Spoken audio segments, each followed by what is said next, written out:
और मैं सभी पार्टियों को ये स्पष्ट तौर पे कहना चाहता हूँ कि न तो वो झारखंड पार्टी को हल्के में ले, न अजीत कुमार को हल्के में ले। अध्यक्ष जी ने कहा कि हम लोग 14 सीट में चुनाव लड़ेंगे। अगर झारखंडी सोच वाले कोई दल हम लोगों के साथ गठबंधन करना चाहेंगे तो हम उनके साथ निश्चित तौर पर गठबंधन कर सकते हैं समाज हित में।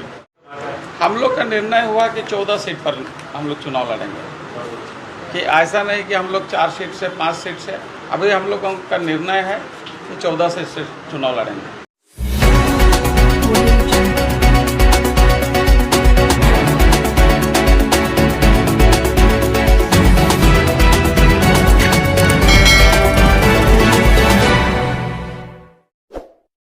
सभा का चुनाव और विधानसभा के चुनाव हम लोग किस रणनीति के तहत लड़ाई लड़ेंगे और एक विकल्प के रूप में झारखंड पार्टी को हम लोग देखेंगे। उसके लिए आज हम लोग निर्णय किए और जोन वाइज हम लोग प्रमंडल वाइज इसका पदाधिकारी का जो हमारे झारखंड पार्टी का उसको प्रतिनियुक्त किए और हम लोग किस तरह आगे बढ़ेंगे, हर जिला में संगठन कैसे खड़ा करेंगे, जिला कमेटी का गठन हम लोग कैसे करेंगे, किन किन व्यक्ति को हम लोग जिम्मेदारी देंगे, इसका हम लोग आज विचार विमर्श किए। और जितने भी हमारे पदाधिकारी यहाँ पर हैं सेंट्रल कमेटी के, उनको हर व्यक्ति को हम लोग हर व्यक्ति को कार्य सौंपे हम लोग और उनको मार्गदर्शन दिए कि किस तरह पार्टी को आगे बढ़ाना है। क्या 14 सीटों पे चुनाव लड़ने की तैयारी हो रही है?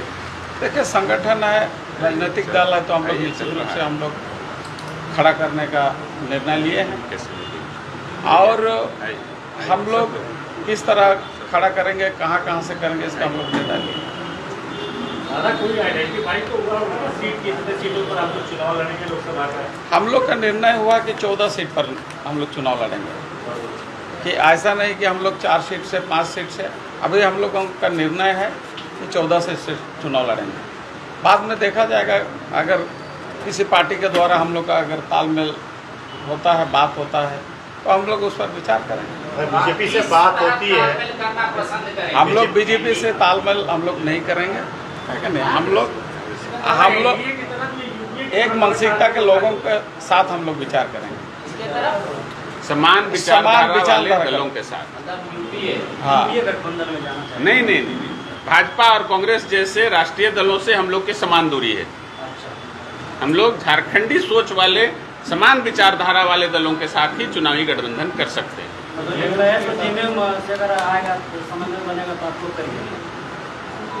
अच्छा दादा, ये बताइए, झारखंड में कौन सा ऐसा पार्टी आपको लग रहा है कि जो झारखंडी सोच का है, झारखंडी विचारधारा का है, झारखंड के लिए काम कर रहा है? इसीलिए तो अध्यक्ष जी ने कहा कि हम लोग 14 सीट में चुनाव लड़ेंगे। अगर झारखंडी सोच वाले कोई दल हम लोगों के साथ गठबंधन करना चाहेंगे तो हम उनके साथ निश्चित तौर पर गठबंधन कर सकते हैं समाज हित में। तो जयराम महतो जी अभी चेहरा बने हुए हैं झारखंड का, मतलब उनका विचार को आप मानते हैं कि वो बढ़िया है? निश्चित तौर पर झारखंड के कुछ अच्छे विचारों को उन्होंने सामने लाया है, युवाओं की बात उसने की है, रोजगार की बात की है, तो अच्छा बात है।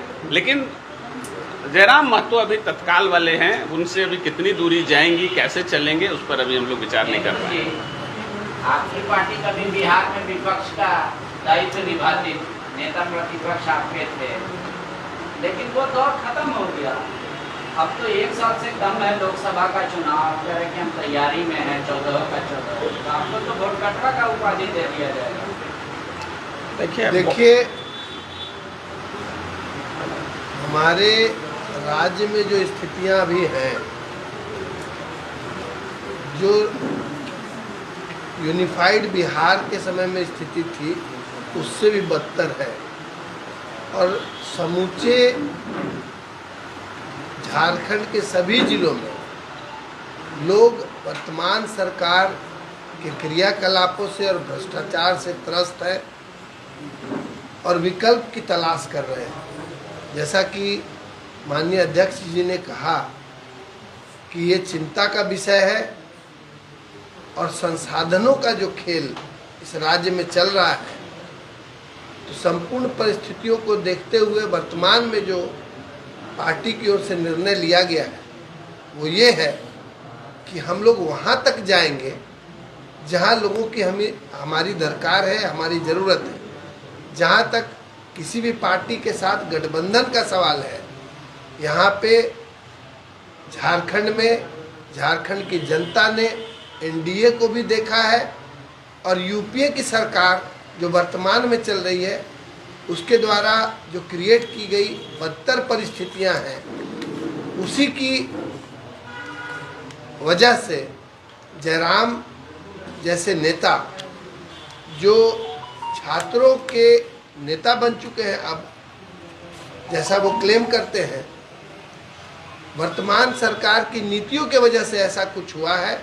मैं समझता हूँ कि झारखंड के युवाओं को एक अच्छे नेतृत्व की आवश्यकता है।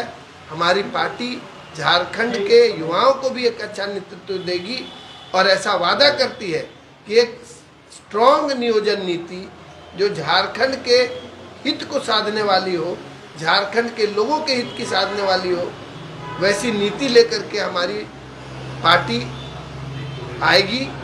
और मैं समझता हूँ कि पूर्व और भविष्य की बात न करें, आज की परिस्थितियों में हमारी पार्टी, झारखंड पार्टी, एक नए वजूद, एक नई पहचान के साथ लोगों के बीच में है, जहाँ पे इनोसेक्का जी के साथ अन्य बड़े नेता भी हैं और मैं भी हूँ। और मैं सभी पार्टियों को ये स्पष्ट तौर पे कहना चाहता हूँ कि ना तो वो झारखंड पार्टी को हल्के में ले, ना अजीत कुमार को हल्के में ले। ये कुछ जो उन्होंने किया है या किया जा रहा है इस राज्य में, ये उनको भारी पड़ने वाला है। राज्य की जनता का पूरा समर्थन वो खो चुके हैं और झारखंड की जनता का पूरा समर्थन हमारी पार्टी को और हमारे नेताओं को मिलेगा। हमें ये पूर्ण विश्वास है। अजीत जी, तब तो आपने ये कह दिया कि हमारा गठबंधन आजसू से होगा, तो अब ये भी बता दीजिए क्या डुमरी भी उपचुनाव आप देखेंगे या सीधे लोकसभा विधान? आपको किसने कहा कि मैंने ये कहा है कि आजसू से मेरा कोई गठबंधन हो सकता है? मैंने आपको स्पष्ट तौर पे कहा, देखिए आपको मैंने स्पष्ट तौर पे कहा कि यहाँ छोटी पार्टियाँ, बड़ी पार्टियाँ, सभी प्रकार की पार्टियाँ हैं। और विगत रामगढ़ के चुनाव के समय में हमारी पार्टी AIMIM के साथ, मुस्लिम लीग के साथ और बहुजन समाज पार्टी के साथ काम कर चुकी है। ये भूल आप लोग कर रहे हैं कि इन छोटी पार्टियों का महत्व इस राज्य में आप नहीं दे रहे हैं। झारखंड मुक्ति मोर्चा और कांग्रेस को लोगों ने देखा है और जो वर्तमान में राज्य की हालत है ये किसी से छिपी हुई नहीं है। यहाँ पे भ्रष्टाचार चरम पर है और आम आदमी समेत खास आदमी सारे के सारे, आप खुद पत्रकार बंधु जानते हैं कि जो